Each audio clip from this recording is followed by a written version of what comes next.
প্রিয় শিক্ষার্থীবৃন্দ, আজকের অনলাইন ক্লাসে তোমাদেরকে সুস্বাগত। গত ক্লাসে আমরা নির্ণায়কের কিছু প্রমাণ এবং ধর্মগুলো পড়েছি এবং প্রয়োগ করেছি। আজকে নির্ণায়কের সর্বশেষ ক্লাস ম্যাট্রিক্স নির্ণায়ক, এই চ্যাপ্টার আজকে ক্লাসের মাধ্যমে শেষ হবে। আজকে আমি খুব গুরুত্বপূর্ণ একটা জিনিস আলোচনা করব, সমীকরণ জোটের সমাধান। তোমরা সমাধান প্রক্রিয়ার অর্থাৎ কতগুলো সমীকরণকে সমাধান করার বিভিন্ন পদ্ধতি তোমাদের জানা ছিল। অপনয়ন পদ্ধতি, প্রতিস্থাপন পদ্ধতি, নির্ণায়ক পদ্ধতি, বজ্রগণন পদ্ধতি বলতাম। এই যে লেখচিত্রের মাধ্যমে সমাধান, সেরকম কতগুলো সমীকরণ জোটের সমাধান আজকে আমরা করব নতুন একটা নিয়মে, যেটাকে নির্ণায়ক পদ্ধতি আমি বলেছি। তোমরা হয়তো কেউ কেউ করেছো এসএসসি লেভেলে। আর এখন যে পদ্ধতিতে, ওই পদ্ধতি যিনি আবিষ্কার করেছেন তার নাম হচ্ছেন ক্রেমার। ক্রেমার নামে একজন গণিতবিদ এই পদ্ধতিটা আবিষ্কার করেছেন, সমীকরণ জোট সমাধানের পদ্ধতি। এই পদ্ধতিটা আমরা আলোচনা করব। তাহলে পরীক্ষার প্রশ্নে যদি বলা হয় কি নির্ণায়কের মাধ্যমে সমাধান করো সমীকরণ জোটের, তখন বুঝবা যে এইটাই করতে বলেছে, অর্থাৎ ক্রেমারের নিয়মে সমাধান করতে বলেছে। মাঝে মধ্যে সৃজনশীল কোয়েশ্চেনে ওই নিয়মটার কথা বলা হয় না, অর্থাৎ ক্রেমারের কথাটা যদি উল্লেখ করে দিই তাহলে আমি তোমাকে বলেই দিলাম। আর নির্ণায়কের মাধ্যমে সমাধান করো, সেক্ষেত্রে তোমাকে বুঝে নিতে হবে ক্রেমারের নিয়মে সমাধান করতে বলেছে। ঠিক আছে, আসে তাহলে আমরা সরাসরি পাঠে চলে যাচ্ছি। তোমরা একটু তোমাদের বই থেকে দেখে নাও। বইয়ের আমি একটা অঙ্ক করিয়ে দেবো ভালো মতো করে, তোমরা সেটা অবশ্যই কি চর্চা করবে। এরকম যতগুলো অঙ্ক আছে সবগুলো অঙ্ক একই নিয়ম তোমরা করতে পারবে। আমি প্রথমে আসি, বই থেকে একটা অঙ্ক ধরবো, তার আগে আমি ক্রেমারের নিয়মটা একটু করে বলছি, সেটা কি জিনিস ছিল।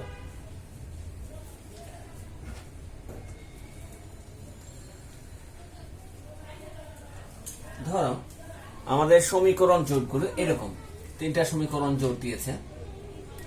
a1x, আমি সমীকরণ জোট লিখছি, b1y plus c1 equal to 0, a2x b2y c2 equal to 0।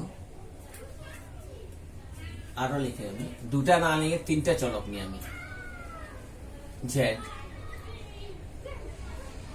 a3x b3y c3z, এটা সমান d1 d2 d3। তিন চলক বিশিষ্ট আমি তিনটা সমীকরণ জোট নিয়েছি। তোমরা মনে রাখবে কত সমীকরণ সমাধানের কিছু পদ্ধতি আছে, অর্থাৎ সমীকরণগুলো সমাধান করা যাবে কিনা। যদি দুটা চলক আননোন থাকে, দুটো অজানা রাশি থাকে, তাহলে তোমার অবশ্যই সমাধান, নির্দিষ্ট সমাধান পেতে গেলে তোমাকে এখানে দুটা কি লাগবে, সমীকরণ থাকতে হবে ন্যূনতম। তিনটা আননোন রাশি থাকলে তিনটা সমীকরণ থাকতে হবে। এখন দেখো তিনটা আননোন রাশি এক্স ওয়াই জেড, তিনটা অজানা রাশি, সমীকরণ কয়টা? তিনটা। এই তিনটাকে একসাথে বলা হচ্ছে সমীকরণ জোট। এই জন্য জোট বলা হচ্ছে, একটা জোটবদ্ধ হয়েছে এখানে। এটা সমাধান করার জন্য গণিতবিদ ক্রেমার বলেছেন এরকম, তুমি এখানে কতগুলো নির্ণায়ক তৈরি করো, একটা নির্ণায়ককে একটা নির্ণায়ক দিয়ে ভাগ করো। উনি প্রথমে বলছে সমীকরণগুলো সমাধান করা যাবে কখন, সেই জন্য ক্রেমার বলছেন কি এখান থেকে একটা নির্ণায়ক তৈরি করো চলকগুলোর সহগ নিয়ে, চলকগুলোর সহগ নিয়ে, তার মানে এক্স ওয়াই জেড এটা হচ্ছে চলক, এদের সহগের সাহায্যে তুমি একটা নির্ণায়ক বানাও। সেই নির্ণায়কের নাম দাও ডি, বড় হাতের ডি দিয়ে। কিসের সাহায্যে? তাহলে ডি একটা নির্ণায়ক, কার সাহায্যে নিয়ে? এক্স এর সহগগুলো, এই এক্স এর সহগগুলো চিহ্ন সহ, ওয়াই এর সহগগুলো, জেড এর সহগগুলো। তার মানে এক্স ওয়াই জেড এর চলরাশি যারা থাকবে তাদের সহগগুলো নিয়ে একটা নির্ণায়ক বানাও। ওই নির্ণায়কের মানটা নির্ণয় করো। যদি এই মানটা 0 হয়ে যায় তাহলে নট ইকুয়াল টু কি হতে হবে? 0 হতে হবে। ক্রেমার বলছেন এই সমীকরণ জোটটা সমাধানযোগ্য হবে তখনই যখন এই নির্ণায়কের মান 0 হবে না। যদি 0 হয়ে যায় তাহলে সমীকরণগুলোর কোনো সমাধান নেই। ওই সমীকরণ জোটের অসঙ্গতিপূর্ণ সমীকরণ বলা হয়। তোমরা এসএসসি ক্লাসে জেনারেল ম্যাথে পড়েছ, সঙ্গতিপূর্ণ, অসঙ্গতিপূর্ণ, একক সমাধান, এরকম কতগুলো কথা পড়েছ। এটাই হচ্ছে সেই কথাটা। ক্রেমার সাহেব সেই বলছে এগুলি সমাধানযোগ্য হবে যদি এই ডি নির্ণায়কের মান কি না হয়, 0 না হয়। তাহলে বলছেন কি প্রথমে ডি একটা নির্ণায়ক বের করো, এরপরে বলছে ডিএক্স একটা নির্ণায়ক বানাও। ডিএক্স কি বানাবে? ডিএক্স আমি এদিকে লিখি এরপরে ডিএক্স একটা নির্ণায়ক তৈরি করো। ডিএক্স নির্ণায়কটা কিভাবে বানাবে? এখানে প্রথমে যেটা নিচ্ছ এটা হচ্ছে এক্স এর সহগগুলো ছিল, এই এক্স এর সহগগুলো এখান থেকে তুলে ফেলো। তুলে ফেলে এই জায়গাতে তুমি কনস্ট্যান্ট টার্মগুলো বসায় দাও, কনস্ট্যান্ট গুলো বসায় দাও, আর বাকিগুলো অপরিবর্তিত, b1 b2 b3 c1 c2 c3। এটার মাধ্যমে কি পাইলা? একটা dx, আমি এটা মুছে ফেলছি, এটা লাগবে না, আমি মাথায় সেট করে নিলাম জিনিসটাকে। dx তৈরি করলাম, এটা একটা মান বের করো। এটা 0 হতে পারে, নেগেটিভ পজিটিভ যে কোনো সংখ্যা হতে পারে। এরপরে তুমি dy একটা নির্ণায়ক বানাও। তাহলে আশা করি বুঝে যাচ্ছ ডিওয়াইটা কিভাবে তৈরি হবে। এখান থেকে কাকে সরাতে হবে? y এর, এই যে y এর টার্মটা আছে এটা সরাই ফেলতে হবে। তাহলে বাকি দুটা কলাম অপরিবর্তিত, a1 a2 a3 c1 c2 c3, এই দুটো অপরিবর্তিত। মাঝখানেরটা সরে গিয়ে ওখানে কনস্ট্যান্ট গুলো বসবে, কনস্ট্যান্ট d1 d2 d3 বসলো। এটার মান বের করো। এরপরে তুমি বানাও dz একটা, তিনটা চলক আছে সেই জন্য চারটা, তিনটা চলক থাকলে চারটা নির্ণায়ক বানাবে, দুটা চলক থাকলে তিনটা নির্ণায়ক বানাবে, হিসাব হচ্ছে সেরকম। এটার ক্ষেত্রে কাকে সরাবে? তাহলে বুঝে গেল ঘটনা, ডি থেকে সি এর অর্থাৎ জেড এর সহগগুলো সরিয়ে ফেলা। তাহলে a1 a2 a3 b1 b2 b3 ঠিক থাকবে, এই জায়গাতে d1 d2 d3 বসাই দিলে। এই চারটা নির্ণায়কের মান তুমি আগে বের করে নাও। তাদের মধ্যে যেটা ডি প্রথমে বের করেছিল সেটা কখনো 0 হবে না। 0 হলে তুমি আর এগুলো বের করার কোনো প্রয়োজন নেই, ওখানেই তুমি অ্যান্সার শেষ করবে। কিভাবে? যেহেতু ডি ইকুয়াল টু 0, সুতরাং প্রদত্ত সমীকরণ জোটের কোনো সমাধান নেই। ওই কথাটা বলে শেষ করে দিবে। এবার ক্রেমার সাহেবের নিয়ম অনুসারে উনি কি বলছেন? এগুলো বের করার পরে তাহলে বলছে কি সমাধান। সুতরাং সমাধান, ক্রেমারের নিয়মটা পেয়ে যাচ্ছে এখন। সমাধান কি? x ইকুয়াল টু হচ্ছে dx কে d দ্বারা ভাগ, y equal to dy K d দ্বারা ভাগ, z equal to dz K d দ্বারা ভাগ। এটাই হচ্ছে নির্ণেয় সমাধান। এই সমাধানটাকেই বলা হচ্ছে ক্রেমারের নিয়মে সমাধান অথবা নির্ণায়কের মাধ্যমে সমাধান। তোমরা আশা করি এটা লিখে নিয়েছো, এটাও বুঝেছো। তাহলে প্রথমে ডি বানাবো, আমরা অঙ্কে যাবো এখন। অঙ্কের থেকে জিনিসটা আরো একটু ক্লিয়ার হয়ে আসবো, ঠিক আছে? কয়টা? দুটা চলক থাকলে কয়টা বানাবো? তিনটা নির্ণায়ক বানাবো। তিনটা চলক থাকলে x y z তিনটা চলক আছে, নির্ণায়ক কয়টা বানাবো? চারটা, ঠিক আছে?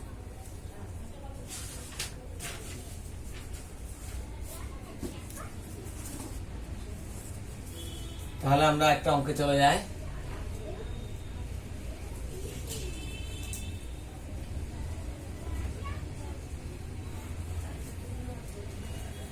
বইয়ের একটা অঙ্ক করি, বই থেকে ধরো বইয়ের 8 নাম্বার অঙ্কটা করি। 11 এর 8।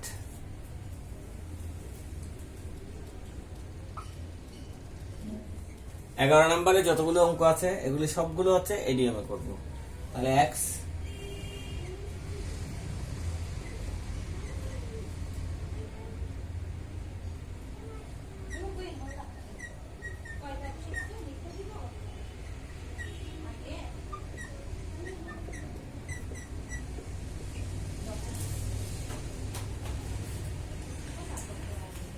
প্রথম কাজ কি? তাহলে আমরা তিনটা সমীকরণ নিয়েছি, ওগুলো দ্বারা একটা সমীকরণ জোট পেয়েছি। পরীক্ষা প্রশ্নে এরকম একটা সমীকরণ জোট দিয়ে দেবে, বলবে কি নির্ণায়কের মাধ্যমে 4 মার্কসের অঙ্ক এগুলি কিন্তু। তাহলে প্রথম কাজ আমরা কি বানাবো? একটা ডি নির্ণায়ক তৈরি করবো। কোনো কথাবার্তা ছাড়া সরাসরি লিখবো কি ডি ইকুয়াল টু, এটা লেখার পরে লিখবো ডি ইকুয়াল টু কিভাবে পাবো, কি পাবো বললাম, এক্স এর সহগগুলো। তাহলে এক্স এর সহগ 1 2, এখানে 1। এবার আসো y এর সহগগুলো, তিনটা সমীকরণে -1, এখানে কোনো y নাই, y না থাকা মানে হচ্ছে 0, এখানে আছে 2, তারপরে ছেড়ে সহগ 1 1 -3। এবার এটার মানটা বের করে ফেলবো, বিস্তৃতি। তাহলে এটার বিস্তৃতি কিভাবে পাবো? আমি পাশাপাশি লিখছি। প্রথম সংখ্যা ইনটু, এটা কিন্তু আমরা লিখবো না, সরাসরি হিসাব করব। প্রথম সংখ্যা যখন নিয়েছো এটার সাথে এটা গুণ করব, বিয়োগ এটা একসাথে বসাবো এগুলি। তাহলে 0 বিয়োগ 2 গেল, প্রথম সংখ্যার কাজ শেষ। এবার দ্বিতীয় সংখ্যা, এখানে কতগুলো চিহ্ন আছে। প্রথমটার চিহ্ন হচ্ছে প্লাস, তারপরটার চিহ্ন হচ্ছে মাইনাস, তারপরটার চিহ্ন হচ্ছে প্লাস, তাহলে মাইনাস, এখানে একটা মাইনাস আছে, তাহলে মাইনাস মাইনাস কি হয়ে যাবে প্লাস। এবার হিসাব করো, এটা যখন নিয়েছো, এই সংখ্যাটা যখন নিয়েছো, তখন আবার এখান থেকে এই মাঝখানের কলামটা বাদ, উপরেরটা আর মাঝখানটা বাদ, তাহলে আবার গুণ করো, 3 দুগুণে 6 -6 -1। এবার শেষ সংখ্যাটা +1 নিলা, +1 যখন নিয়েছো, এটা যখন নিচ্ছ, তাহলে এটা বাদ, এটা বাদ। 3 নাম্বার সংখ্যাটা যখন নেবে, তৃতীয় কলাম প্রথম সারি বাদ। এবার থাকবে কি তাহলে 2 দুগুণে 4 বিয়োগ 0, 2 দুগুণে 4 বিয়োগ 0 সমান কত পাইলে লেখো। এগুলি পাশাপাশি লেখার নিয়ম নয়, আসলে এভাবে নিচে নিচে লিখতে হবে। সমান, আমি এই জন্য একটু দূরে করে সমান চিহ্নটা দিচ্ছি।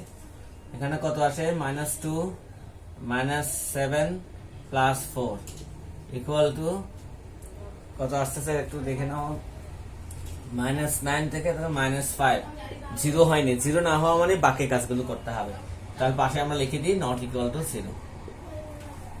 তাহলে এবার ডি এর কাজ শেষ। এখন তৈরি করব কি ডিএক্স। ডিএক্স ইকুয়াল টু লিখি এখানে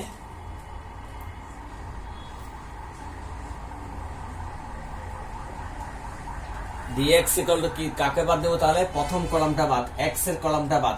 এটা হচ্ছে এক্স এর জন্য ছিল, এটা বাদ গিয়ে এখানে কনস্ট্যান্ট গুলো বসাই দাও, 2 5 -4, বাকি দুটো কলাম ঠিকঠাক থাকবে।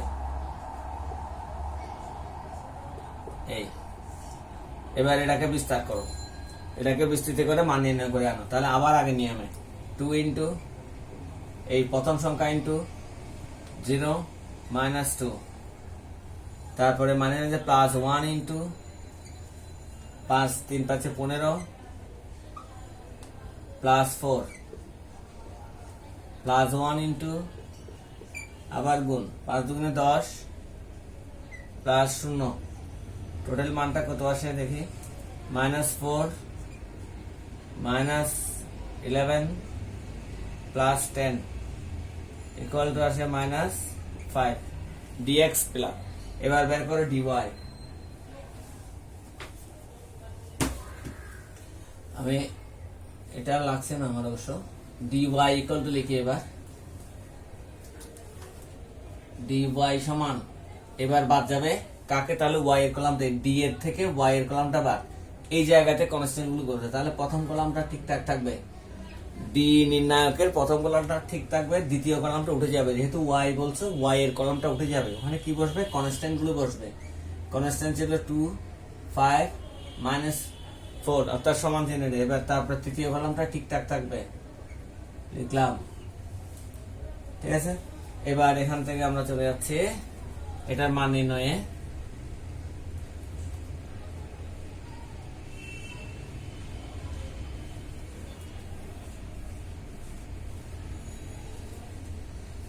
ডি এর মান আসছিল -5, এটা সমান কত আসে দেখি আবার একই নিয়মে, 1 ইন্টু -15 +4 -2 ইন্টু এই -2 ইন্টু এটা চিহ্ন মাইনাস, সূত্রের চিহ্ন কোফ্যাক্টর থেকে, -6 -1 +1 ইন্টু -8 -5, ক্যালকুলেশন করো, -11 প্লাস এখানে 7 দুগুণে 14 -13 সমান কত আসছে 1 -10 ডিওয়াই পেলা। এবার আসে DZ, DZ is equal two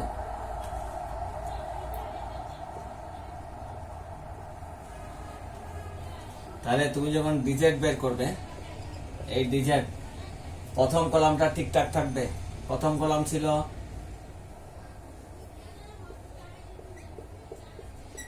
প্রথম কলামটা কি ছিল, প্রথম কলাম ছিল 1 2 1, অর্থাৎ ডি নির্ণায়কের প্রথম কলামটা ঠিক থাকবে, দ্বিতীয় কলামটা ঠিক থাকবে, তৃতীয় কলামটা উঠে গিয়ে, তৃতীয় কলাম ছিল এটা, এটা উঠে গিয়ে কনস্ট্যান্টটা বসলো। আবার আগে নিয়মে মান নির্ণয়, 1 ইন্টু 0 -10 +1 ইন্টু মাঝে মাঝে +1, 4 দুগুণে 8 -5 +2 ইন্টু 2 দুগুণে 4 বিয়োগ 0 সমান -10 -13 +8 সমান কত আছে তাহলে এখানে -15। সব মান পেয়ে গেলে, 4টা নির্ণায়কের মান পেয়েছো। এবার তুমি ক্র্যামারের নিয়মটা লিখবা কি ক্র্যামারের নিয়ম অনুসারে পাই সূত্রটা লিখে মানগুলো বসাবে, ঠিক আছে? তাহলে dy পেলাম, আমি মানগুলো একটু লিখছি এখানে, আর dz পেলাম, এটা লিখে ফেলি এবার। সুতরাং ক্র্যামারের নিয়ম অনুসারে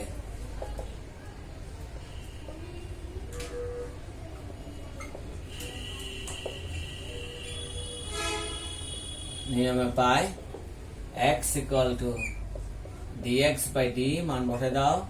dx কত, dটা নিচে থাকবে, তাহলে dx ছিল -5, d ছিল -5 equal to 1, y equal to dy by d, মান বসে দাও। dy ছিল -10 আর d ছিল -5 is equal to 2, z is equal to dz by d সমান -15 -5 ইজ ইকুয়াল টু 3। অ্যান্সার কি পেলা? সমীকরণ জোটের সমাধান। সুতরাং সমাধান x, y, z এভাবে ক্রমজোরের মতো করে লিখবো, 1 2 3, এই হচ্ছে অ্যান্সার। তাহলে আশা করি তোমরা ক্র্যামারের নিয়মটা বুঝতে পেরেছো। এই হিসাবে তোমাদেরকে এখানকার অঙ্কগুলো 11 নম্বরে যে অঙ্কগুলো আছে এগুলো হচ্ছে তোমাদের বাড়ির কাজ। তাহলে বাড়ির কাজ কি? SW 1B চ্যাপ্টারে 11 নম্বরের সব 11 এবং 12 গুলোকেও করবো এইভাবে। 1B চ্যাপ্টারের এত থেকে 11 সব আর 12 সব, 12 গুলোকে এই নিয়মে করবে, অর্থাৎ ক্র্যামার দুটোটাকে ক্র্যামারের নিয়মে সমাধান করে নেবে। আমাদের তাহলে ম্যাট্রিক্স এবং নির্ণায়ক এই চ্যাপ্টারটা আমরা শেষ করলাম। এটা তোমাদের মিড টার্ম পরীক্ষার মধ্যে অবশ্যই থাকবে, মিড টার্ম পরীক্ষা তোমাদের আসবে, মিড টার্ম পরীক্ষার মধ্যে থাকবে। এরপরে আমরা পরবর্তী আর একটা নতুন চ্যাপ্টার শুরু করব, হয় ত্রিকোণমিতি অথবা ক্যালকুলাস থেকে, আমি তোমাদেরকে জানাবো নেক্সট ক্লাসেই আমরা শুরু করব। ধন্যবাদ সকলকে। পরবর্তী ক্লাস পর্যন্ত অবশ্যই তোমরা এই বাড়ির কাজগুলো সম্পন্ন করবে। ভালো থেকো, সুস্থ থেকো।